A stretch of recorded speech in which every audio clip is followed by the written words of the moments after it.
ସତ୍ୟକେଳା ପକ୍ଷରୁ ଆପଣଙ୍କୁ ସ୍ୱାଗତ। ସହରର ITI ପଡ଼ିଆରେ ରବିବାର ସନ୍ଧ୍ୟାରେ ଉତ୍ସବ ଉତ୍ତର ଓଡ଼ିଶା ଉଦ୍ଘାଟିତ ହୋଇଯାଇଛି।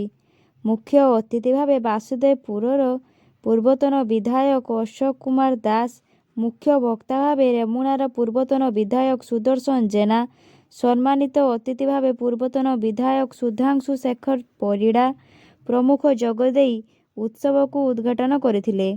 ଆୟୋଜିତ ସଭାରେ ଉତ୍ସବ ଉତ୍ତର ଓଡ଼ିଶା ସଭାପତି ରିତିକ ଜି ଅଧ୍ୟକ୍ଷତା କରିଥିଲା ବେଳେ ଉପଦେଷ୍ଟା ଉମାକାନ୍ତ ମହାପାତ୍ର, ସାଧାରଣ ସମ୍ପାଦକ ସତ୍ୟରଞ୍ଜନ ଦାସ ପ୍ରମୁଖ ମଞ୍ଚାସୀନ ଥିଲେ।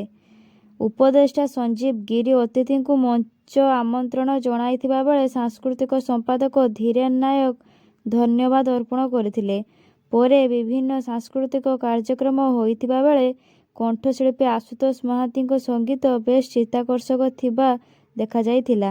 ଧନ୍ୟବାଦ।